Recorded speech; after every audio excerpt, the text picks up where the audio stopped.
You're live. Hello, everyone.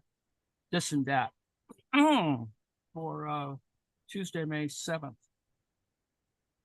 the seventh day in May. Anyway, we're going to look a little bit at a continuation of yesterday's Don Monroe Chapter 2, finish it off, introduce the idea of modes of production, which is Chapter 3. I have a couple of videos to watch. One is on Oriental despotism. Lest you think that's unimportant, Oriental despotism sort of lies behind most of the current issues we have with international politics, including, whatever, Clash of Civilizations, Huntington, hydraulic societies, and all that. That's all part of the kind of Oriental despotism idea. Problematic in a variety of ways and ignored for the most part because Marxists tend to focus on kind of modern or modernization issues as opposed to thinking about primitive accumulation, among other things. We're closing out Chapter 2. This is from Don Monroe's text. We have a complete copy. There is a complete copy available online, and I hope you'll have a chance to look at it. It reads easily, I hope, as you've seen, and it's a good kind of foundational element in general, not simply about land and urban rent and all those kind of things. So every social formation, community or society with its people, families, government, and other institutions and culture must have a well-organized, continuously operating system for producing the material basis of that social formation. That is, every society must have the industries, workforce, technology, markets, and other economic processes to produce enough goods and services for people to sustain themselves and for the social formation to reproduce itself over time. Specifically, the economy needs to produce the food, clothing, shelter, and other necessities for people to live, as well as the physical infrastructure, such as communications and transport, social infrastructure, such as childcare and education, system of government, defense force, and so on, that the society needs to maintain and perpetuate itself.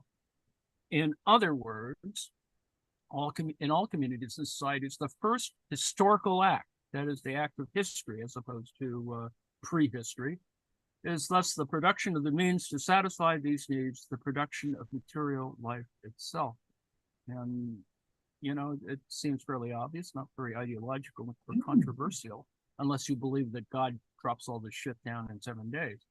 In general, the production of the material bases of communities and societies always rests on some common economic characteristics, such as having access to natural resources, that is land, people to work the land, labor, to transform those natural resources into useful goods and services, tools and machinery, transports, routes, and other infrastructure, markets, some form of currency or finance, and so on.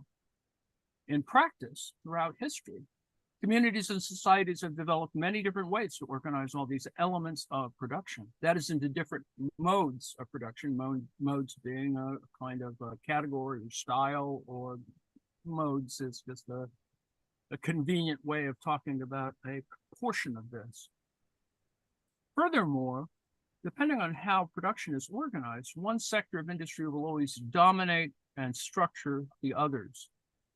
There is, in every social formation, a particular branch of production which determines the position and importance of all the others, and the relations obtaining in this branch accordingly determine the relations of all other branches as well. So you could imagine that there is some sort of dominant mode, even though it is uneven. As I've said before, you can have all of these things sort of at the same time. Slavery still does exist on this planet, et cetera, and these are uneven developments. The difference between the global north and the global south is one that it can be measured by various interesting measures of education. First of all, wealth, of course, but health is another one, right? People don't live quite as long in various parts of the world, or even within our own country. For example, I would assert to you that there's data that shows that some people in the United States don't live quite as long as others. It's now quite marginally different, but it's not as major as one might think. Anyway, Marx identified 6 basic modes of production: the indigenous, ancient, Asiatic, feudal, capitalist, and communist modes of production. You've seen my other yammering that we only have sort of ancient, feudal, capitalist, and communist to make it 4 and make it easy to sort of deal with. But there are other subdivisions of this, and ones that are actually pretty important. Indigenous, of course, being the one that that got short shrift, and in fact, up to a certain moment in time about describing the modes of production, primitive was the dominant word. This is a problematic, Eurocentric, et cetera, word. So indigenous probably fits better. And of course, ancient is also another problematic term in some ways. Each mode of production divides all the people in the community or society in particular ways that make production possible. For example, the mode of production divides the population into producers and consumers, into different industries such as agriculture, manufacturing, construction, transport, and finance, as well as into production and commerce, and into those who carry out mental labor and physical labor, the private sector and the public sector, and so on. Each mode of production has its own form of landed property, its own ways of organizing who in the society works, that is the labor force, and who controls the labor force, its own ways of producing the necessary goods and services needed for the sustenance of the population and the maintenance of the society itself, its own arrangements for who captures any surplus to requirements, goods, and services, that is wealth, that surplus to requirements, meaning that there's a certain necessary, and then there is certain overage that might be produced, that are produced by labor, and its own particular ruling class, which rules the society in such a way that it perpetuates the mode of production and its associated hierarchy of rulers and the ruled. It is important to clarify that these modes of production did not develop in a sequential, mechanical, or linear way. Marx, especially in his writings on land, as will be shown in Monroe's book, made it clear that it is not the case that the indigenous mode of production existed at the dawn of humanity. The ancient and Asiatic modes appeared 2 millennia ago. The feudal mode of production existed only in the Middle Ages. Capitalism emerged in England and the Netherlands in the 16th and 17th centuries, and that the communist mode of production will replace capitalism in the future. Instead, as will be shown, all of these modes of production continue to exist in some degree in the world today, in parallel and often in competition with each other. With each mode of production establishes particular population-wide divisions of labor between land and labor, country and city, production and commerce, and so on. The mode of production also establishes social relations between these divided groups. The divided groups, which may have contradictory economic interests, are also dependent on each other. They must enter into social relations with each other so they can coordinate, collaborate, exchange, and when necessary, struggle against the others so they can achieve their interests. In other words, in order to produce, people enter into definite connections and relations to one another, and only within these social connections and relations does their influence upon nature operate. I.e., for example, it is only within these social connections that production takes place. This society-wide division of the population into economic groups to make up the mode of production and the concomitant social relations that are established between these groups so people can meet their own needs and the needs of society as a whole also has a strong influence over the non-economic aspects of society. The interest groups with the most power and resources within the mode of production, often in the face of opposition by those with the least power and resources, struggle to control the way the society is governed. The nature and structure of the social institutions in the society, such as law and order, education, health, media, and the family, and the cultural norms and values of the society. The relationship between the economic foundations of society and the social, political, and intellectual components of society is summarized in one of Marx's most famous and debated statements. And I've read this yesterday, but let's read it again. In the social production of their existence, men inevitably enter into definite relations which are independent of their will, namely relations of production appropriate to a given stage in the development of their material forces of production.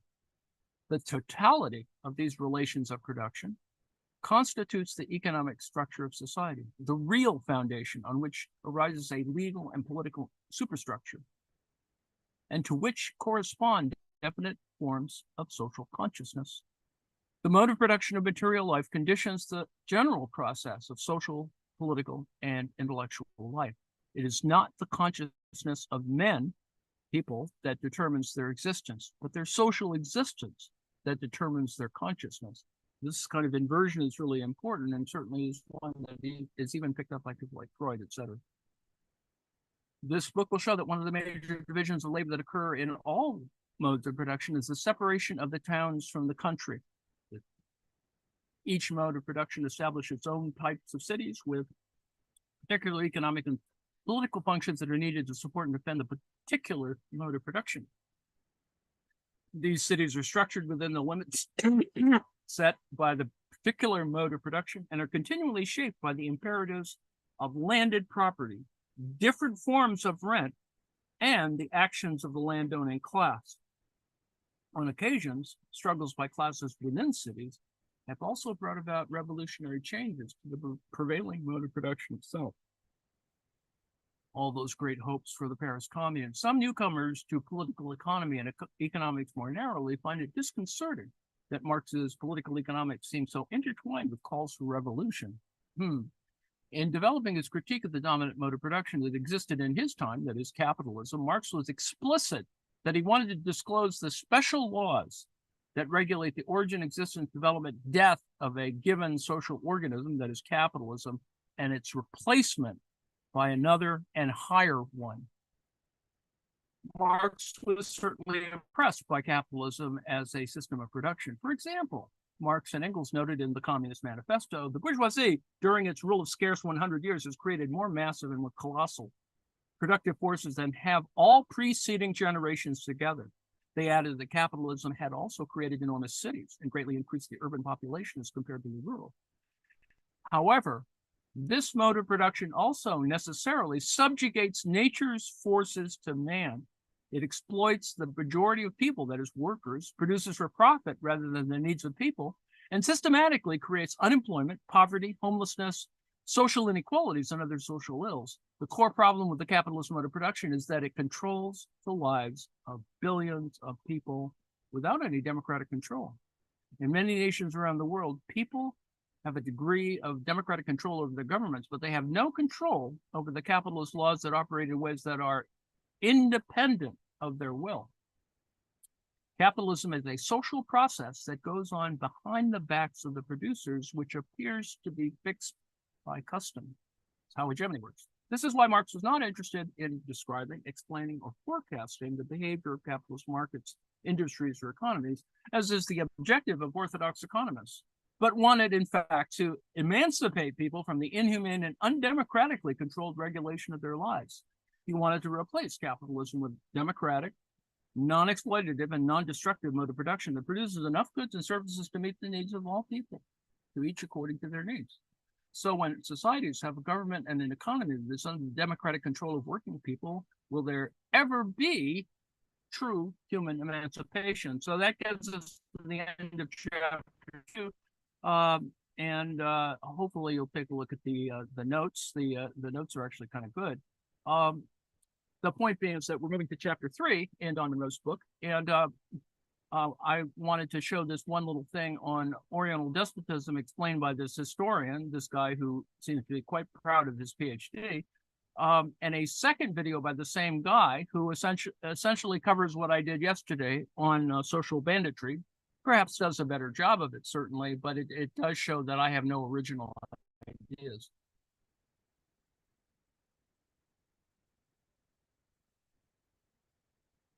A while ago, I did a video on why the West is strong. You can click somewhere on this. It was about modernization theory, and its answer to that question. We're going to keep on going with modernization theory and see how dark a path it can actually wind.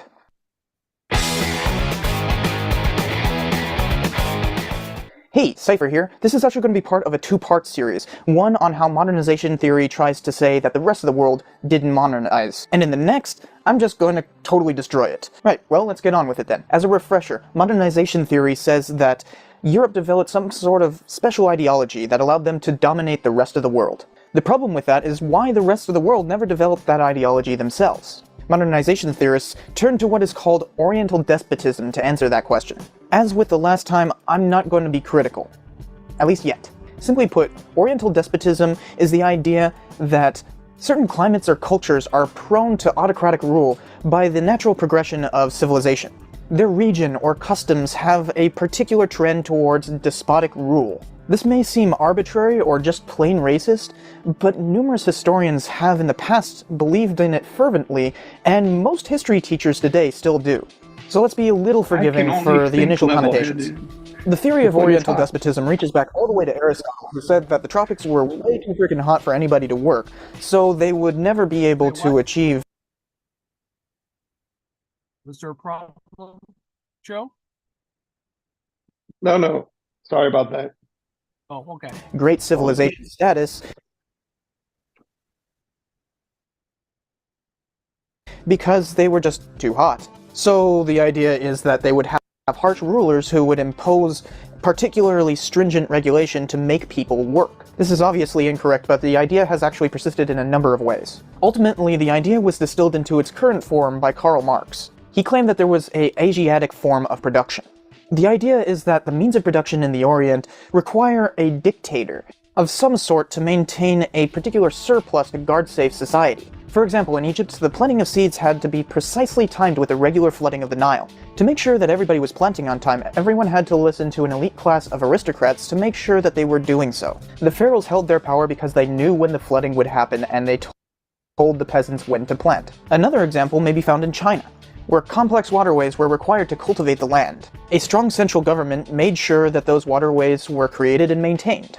The labor force involved in creating such complexity required an emperor who could dictate the labor to do what he bid. Notice that a lot of this has to do with water management.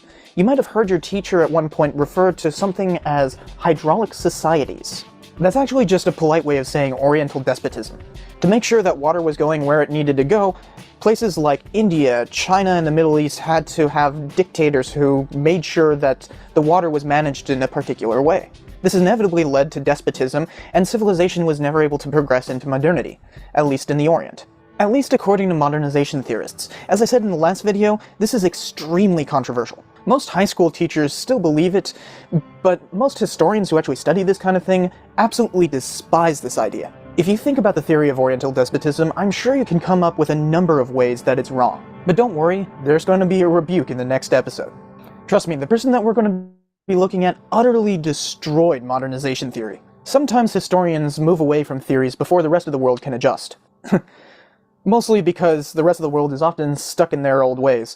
You know, the whole, that's not my history kind of thing. So be sure to subscribe to see the next episode, and hit that like button. And also tell me what you think about this. Do you have a defense of Oriental despotism, or do you think it's just outright wrong? Let me know in the comments below, and I'll see you next time. I've been hunting for the part 2, and I can't seem to find it. Not that it's really necessary, but I'll find it eventually, or you can find it yourself and let me know.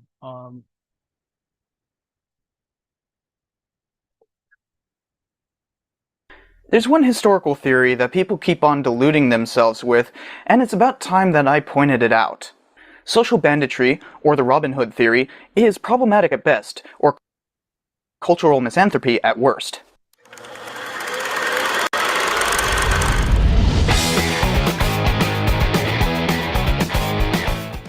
Hey, Cypher here. Just to forewarn you, this is a subject that's near and dear to my historical research, so I have a very strong point of view on it. If you disagree, tell me in the comments, but do realize there is a whole lot of research behind my opinion on the matter. As per usual, I'll leave a bibliography in the description in case you want to do some research yourself.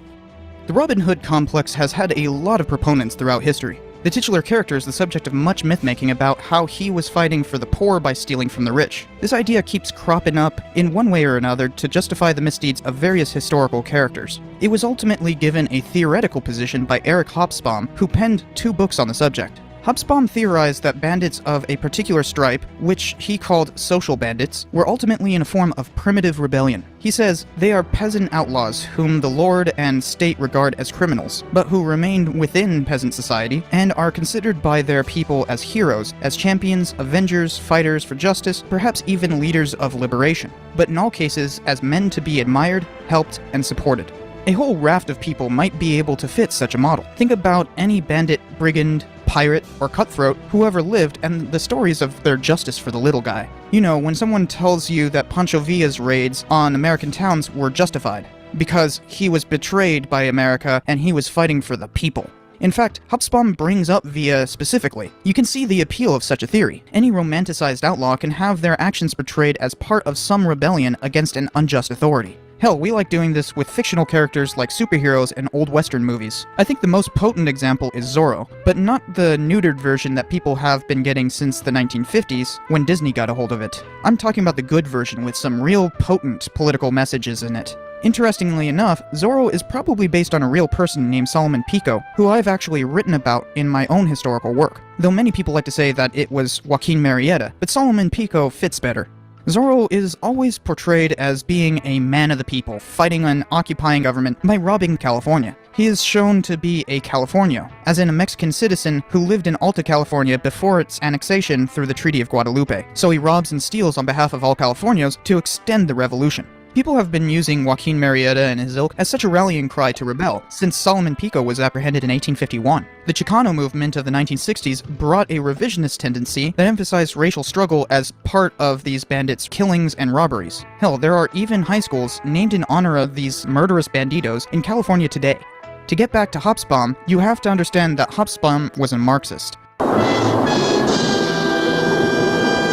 He believed the class struggle perspective of those kind of historians. So when he posited that social banditry was a form of primitive rebellion, he was not trying to justify the position, just show that it was part of a greater class struggle that was supposedly moving towards a very real revolution. Hobsbawm, for his part, simply wanted to make it a part of the progression towards real revolution. He didn't think that these bandits were revolutionaries themselves, but that doesn't mean that other historians haven't taken that idea and ran with it. It is not uncommon to find a historian who deals with outlaws that thinks those outlaws' misdeeds were justified because they were rebelling in some way. Let me give you an example. Marcus Rediker has written a few books on Atlantic outlaws, especially on 18th century piracy. He points to the often brutal and abusive treatment that sailors received during that time as the reason why they chose piracy. He says, "The search for vengeance was in many ways a fierce, embittered response to the violent, personal, and arbitrary authority wielded by merchant captains. Pirates were certainly vengeful against merchant captains they captured who were known to be particularly cruel. Some would exact horrifying deeds upon those captains. They were often able to recruit new pirates right off the deck of the merchant vessels they were robbing." Rediker calls this resistance against maritime authority the many-headed hydra. There's a whole lot of theory behind his position, but he took Hobsbawm's social banditry and applied it to Atlantic outlaws, ultimately using it to say that the many-headed hydra was a class-conscious entity ready to assert its anti-capitalist beliefs as a revolution. There's a sense of loss as he explains why the hydra failed to become a revolution, and remained in a state of primitive rebellion. You see, he's saying that pirates were social bandits, and were justified in their action because they were in a state of rebellion. This idea of using social banditry crops up again and again to justify people's misdeeds. I'm sure there are already people ready to write angry comments about how some outlaw I've mentioned thus far was actually a good person or whatever. Well, I don't care about whether they were or not, and neither should you. Good historians do not make such value judgments and do not seek to justify people's actions. Merely portray them in as honest a fashion as possible. There is a very serious, almost dire problem with using social banditry as a justification, and it is a factual problem, not an interpretive one. Almost always, the people who are spoken of with these Robin Hood complexes were not outlaws because they wished to rebel. That's ulterior to the obvious and well-founded motivation for such action. They're greedy, especially when they're murdering to rob people, often the very people they're supposed to figuratively represent. Their real motivation is obvious. I love gold!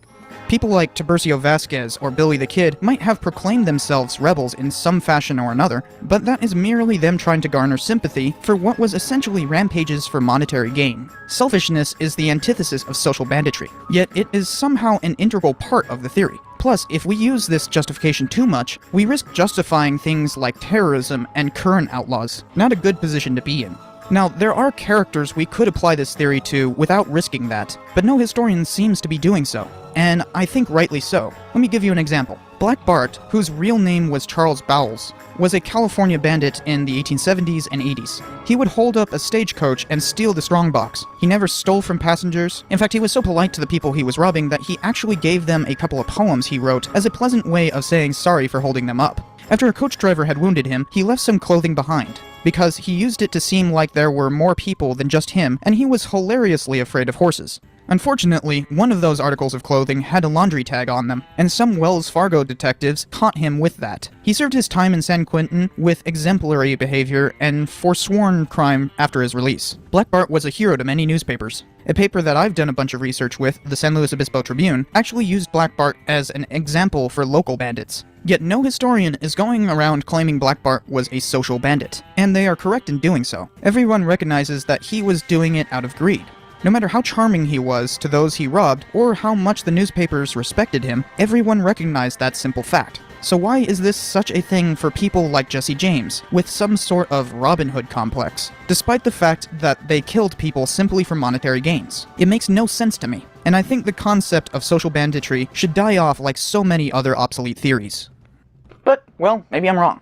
Do you have an example of such a bold claim? Is there really such a thing as primitive rebellion? Thus far, I remain unconvinced. Well, there you go. There you go.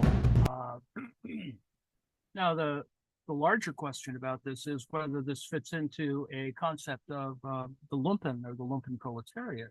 And it is sort of clear. And once you sort of connect social banditry to vanguardism, and there you can see that the romantic component of that is a revolutionary vanguard of one kind, is sort of operative in a variety of ways.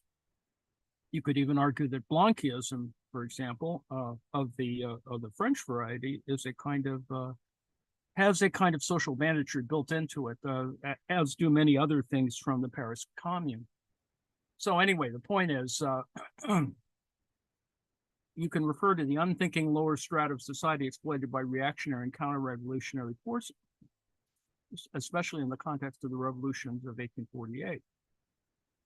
Sort of Marx and Engels dismissed the revolutionary potential of the lumpen proletariat, contrasted it with the proletariat. Among other groups, criminals, vagabonds, and prostitutes are usually included in this category. The Social Democratic Party of Germany made wide use of the term by the turn of the century. Lenin and Trotsky followed Marx's arguments and dismissed the revolutionary potential of the group, while Mao Zedong argued that proper leadership could utilize it. If you were listening to that thing in the National Liberation course of the PTF National Liberation course, you could see that the Long March could be seen, and Marx's own position relative to, Mao's position to it could be seen as, treat the people correctly, and you can gain their cooperation, et cetera, et cetera. The word lumpen proletariat, popularized in the West by Franz Fanon's The Wretched of the Earth in 1960s, has been adopted as a sociological term. However, with what some consider to be its vagueness and its history as a term of abuse, not unlike social banditry, has led to some criticism. Some revolutionary groups, most notably the Black Panther Party and the Young Lords, have sought to mobilize the lumpen proletariat. For those who don't remember the 60s and 70s, this was a very prominent model in the idea of thinking that you could have revolutionary vanguards in the post-cultural revolution period, and to see that as a global phenomenon and one way of mobilizing national liberation struggle. So anyway, it's not that we should be returning to that period, but I think that we need to rethink what some of these ideas are. It's certainly clear that sovereign citizens see themselves in somewhat of a kind of bizarre state of nature in demanding that they don't recognize the state, et cetera. Or that, certain right-wing domestic terrorists believe them to have some sort of noble deed in, overturning elections and the like. I included this little video on modes of production. It's a little bit more mechanical than that. And I included a little quote from the review article of yesterday, done in a monthly review by Bellamy Foster. And it includes, it closes with this thing that talks about irrationality or irrationalism as a component, and Bellamy Foster's point, because he's not really a kind of post-structural, Marxist, neo-Marxist or whatever. So his position is a kind of conservative position on this, and so he's perfectly willing to attack Zizek on these matters.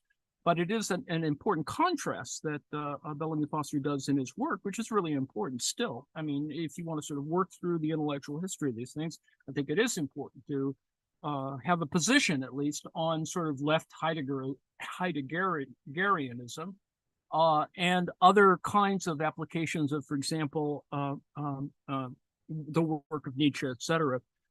That because there was a period when those who were kind of raised in an Althusserian kind of sort of genre or milieu come to accept certain Derridian kind of ideas where you can sort of rethink the mechanism of how we work through critique, the idea of critique.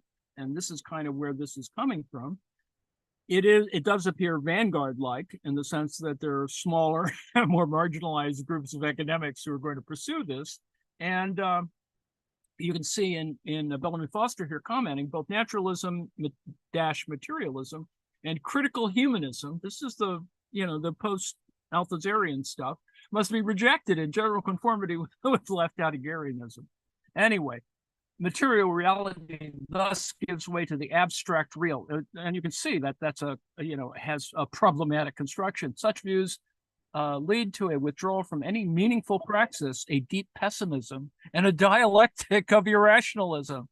And this is explicated elsewhere, and it's really important to sort of work through this without ever seriously addressing the global ecological crisis of the class-based struggle against capitalism necessary to avoid crossing planetary tipping points.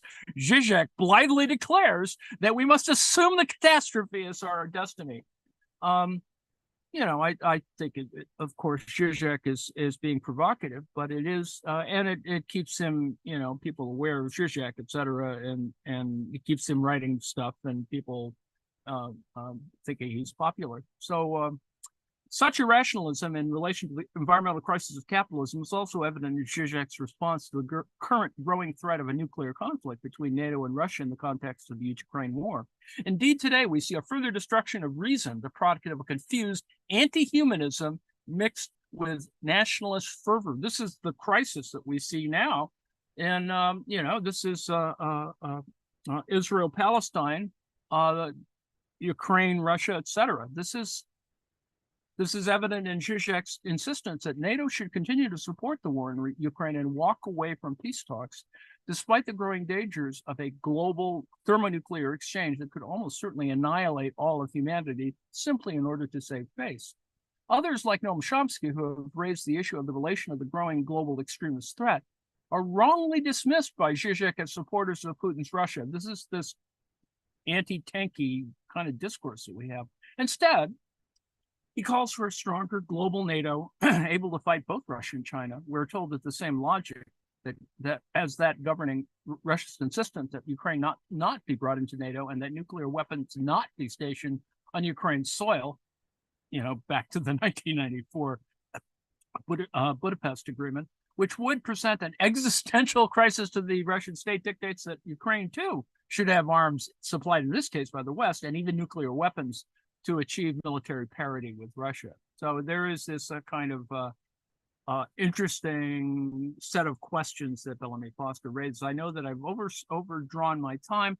I point out to you that we're beginning the volume 2 of Capital, and this doesn't mean that you're behind anyway. I hope that you'll take some time, because it does take a little bit of time to look at least Higginbotham's exposition of Capital. It is not the final word on how to analyze Capital, but I think it's relatively well explained. I think it has other problems from an ideographic kind of point of view, and I like to think that I've sort of fixed it with the thing that when I'm talking about nested sets of circuits of Capital and stuff like that. But Higginbottom does a good job of this matter, and I introduce and include the 3 links, video links here to the 3 lectures so far, and he does them monthly, so there's plenty of time to sort of deal with this, and I will be spending time trying to fill in. I'll probably be using some of Ed George's stuff to sort of work through the math of it, because Higginbottom doesn't do the math. Higginbottom is trained as a sociologist or a criminologist, whatever, but I think he does a really excellent job of trying to structurally understand the primary issues that are involved in understanding the 3 volumes of Capital. And he doesn't get to the kind of crisis that we're going to have coming up this summer. I assume it's going to come up this summer and probably will continue into the fall, and we'll see numerous methodological fights. But the one being, of course, as I mentioned, there's a new translation of Capital coming out. There is a sort of understanding that when you start looking at it with a new translation, you're going to get some, churning in sort of where we are now, discussions of value form and blah, blah, blah, blah. And as I said, the Japanese have a kind of position that probably a little more significant than they used to have. Relative to trying to explain all this. Not that they explain it perfectly, but they just simply try to work it in a way that you can make it intelligible to, for example, the average undergraduate who kind of thinks that heterodox economics is something that's over there in the corner, when in fact it helps explain and critique certain problems that we have about thinking about how the state operates. Modern money theory is the first perfect example of that problem. So anyway, I hope that you'll have time to look at that. I've included here the close of the Marxist theory of land rent in cities, and which will begin a subsequent version of that. Tomorrow, I was thinking that we would look at some other example of primitive accumulation, but I was trying to track down the return of Martin Gere in English, or with sufficient subtitles, but I haven't had that, and I don't want to burden anyone with our trying to slog through that. And the only example that I probably will show is simply the segment from Holy Grail on Bring Out Your Dead, which I always find pretty amusing, and you sort of juxtapose that against the Jabberwocky done by, I guess Terry Gilliam does it. So it has the whole idea that there is no, the agency in development history isn't because there are kings doing shit. It is really because shit is doing shit. And that's kind of the important thing to think about in the sort of long wave, sort of Kondratiev and Annal's school theory of history that essentially bases agency not so much on rulers or diplomats or military people, but rather because the peasantry is doing shit. So anyway, that's all I have to say. I went over my time, and you can talk.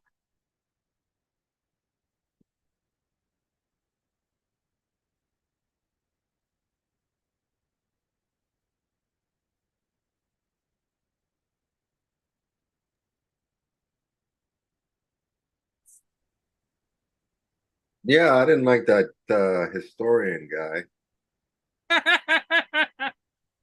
What didn't you like about him? Well, I mean, it's possible he's right, that none of the bandits had any social conscience, and that they were not rebelling at all. They were simply doing a PR stunt to cover up their greed, as he said. Mm-hmm. However, that may not be the case. Yeah. And what does he think the empires of that time were doing? Indeed, indeed. They were not acting out of greed. They were not willing to kill people in order to obtain riches. What is he kidding? I think it's just a cheap shot against Hobsbawm, but I'm not quite sure where. I think he probably did his PhD at Santa Cruz or maybe Santa Barbara or someplace, considering that he's yaks about San Luis Obispo. But anyway. Yeah, I mean, and they broke the law. Well, what law did they break? Whose law? Whose law? Exactly.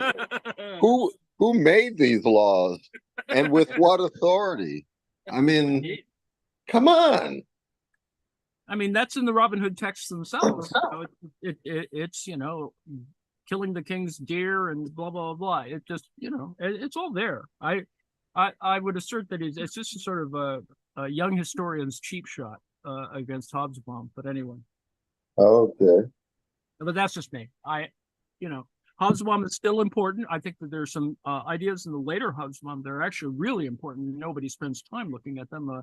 More specifically, as I've said before, the invention of tradition, which is like one of much better work that is under deployed, I think, in studies. Anyway, what else? Anyone else?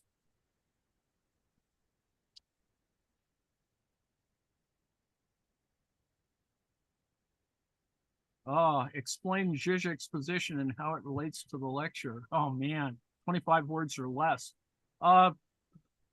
You could say that Zizek is just simply being an anarchist in some ways. He just simply opposes things for perhaps their speculative or provocative value. For example, his insistence on supporting Trump when Trump was in power, which is outrageous from a left point of view, but if you were thinking in an accelerationist idea, supporting Trump, is in some ways, if you believe in accelerationism, this is going to, accelerate the overthrow of capitalism, among other things. I mean, I don't think people who are Trump supporters in the current situation believe that, but in fact, I would assert from a sort of a post-structural point of view that I do think that they like the idea of Trump as just being a misogynist asshole, sort of raping women and making a shambles of the capitalist economy. So whatever.